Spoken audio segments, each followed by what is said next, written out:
My apologies. I'm a bit sick as I'm recording this.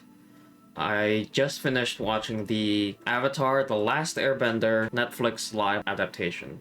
And to be honest, I think the show was kind of decent. Now let's start with the good. I think on the most part, they did a really good job with the VFX. I thought live action Appa and Momo were kind of cute, even though they were not in it as much. I also really like Ko, the face stealer. I think they did a really good job in this one. The spirit was really creepy and I thought it was well done. And the VFX of the bending of the four almonds, I thought that was well done too. There were lots of action sequences here and there. And with the VFX, I think the show ended up being quite entertaining for what it is. I think the acting was good. I think it was solid just across the board. The standouts for me were Admiral Zhao, Zuko, Suki. I have to say for Zuko, he reminds me of the character a lot from the cartoon. Like he sounds similar and behaves similar. I thought the actor for Aang was pretty good too. He definitely has a lot of pressure on his shoulders, but I think he pulled it off well. And now to the part where I think the show could improve upon if they were to ever continue a season 2. I think the writing in the show was bad. The dialogue sucked. Like, I don't like this trend in Netflix where they would dumb down the writing and not treat that their audiences are smart. The dialogue is just super basic, very digestible stuff. The characters just recite exactly what's happening.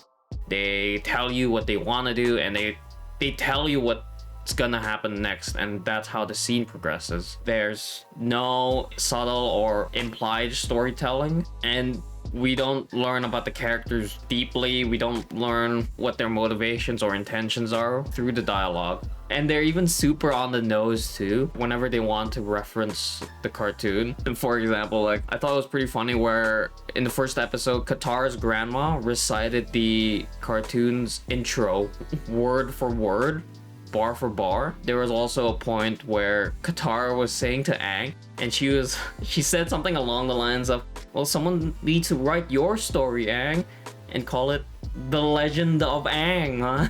And Sokka, I forgot what he exactly said, but Sokka went with emphasis, okay? He said, Aang, you're the last airbender.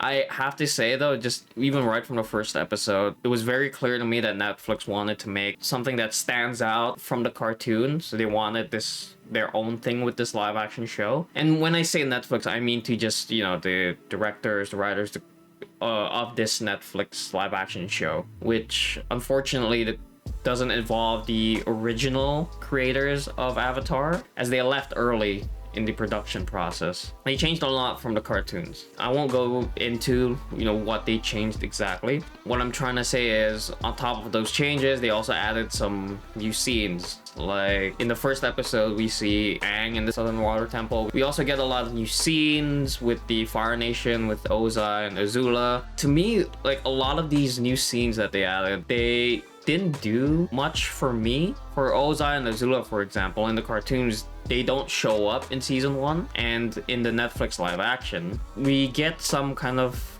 background. I guess they were trying to develop Azula and Ozai as characters before they become involved in the main plot with Aang, but they didn't do anything to advance the main plot in season 1.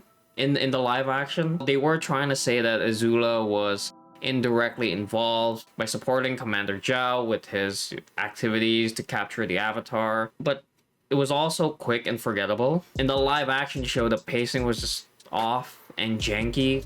To me, we already had like super basic dialogue that just tells you everything. I would say though, I really like the new edition of Avatar Kyoshi's stuff. I thought they were on point with how, straight to the point Kyoshi is. And her new scene on Kyoshi Island where she gets involved in the fight, I thought that was pretty freaking cool. And furthermore, no one says that. The color grading in this Netflix show is something I have a comment on. It's not that it's bad or anything. So in the Netflix show, the color palette, you see the colors pop off, but it's also graded in a way as if it's like this grounded, serious kind of world, because Netflix wanted to age up or make the show a bit more mature, and they wanted to make it like Game of Thrones and all of that. Anyway, the color grading consistently has that feel throughout the whole show. That feels a bit of a letdown because in the cartoon, I remember the color palettes just change throughout each episode depending on the time of day or the location that they're in. To me, that felt like time is passing throughout their journey, and also with each location having like slightly different color palette, it makes me feel like, oh, we're entering this new location, the world feels bigger, and it feels like an adventure. Whereas in Netflix, this consistent color grading palette that they're on, we don't get that feeling of change anymore. It doesn't feel like that they're on a journey, and it doesn't feel like that any time has passed between the first episode and the last episode. It also creates this feeling for me where, you know, these characters are just not growing.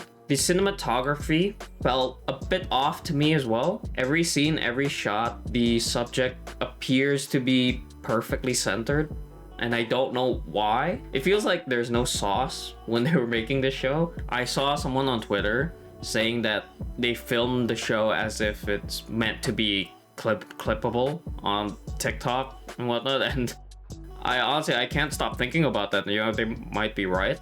I have a lot of thoughts when I compare the live action show to the original cartoon. To summarize, my biggest criticism is that all the characters' story arcs seem to get reduced by a lot in the Netflix show. I get that it's only 8 episodes. I haven't done the math, and maybe they don't have as much time as the original cartoons did. All the characters in the live action just feel like they just exist and they're just there for whatever the plot's telling them to do. Whereas in the cartoon, it was pretty clear what each character's goals were, and how just by being together, we can see how each character's motivations and personality impacted each other's growth. It just feels like I could just passively watch this and not miss a thing. I think as a result of reducing these character arcs, we don't get any impactful emotional moments, and we lose a lot of the meaningful themes that the cartoons were teaching.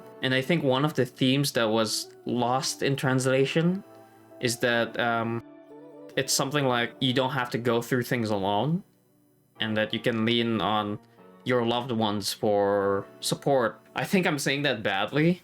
In the cartoons, Aang learned that he doesn't have to defeat the Fire Lord alone. He has all his friends who are there to help him and support him. In the live action, we just don't see any of that friendship and close bonding. So for me, I'll give this show a 6.5 out of 10.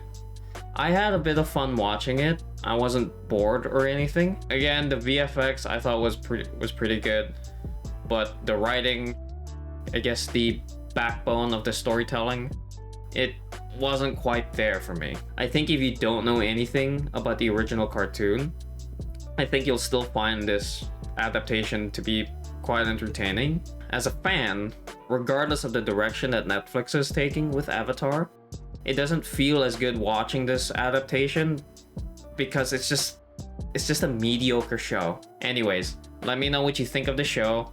The comments are open, and I'd love to hear what other people think of Netflix's Avatar live action adaptation. Yeah, peace.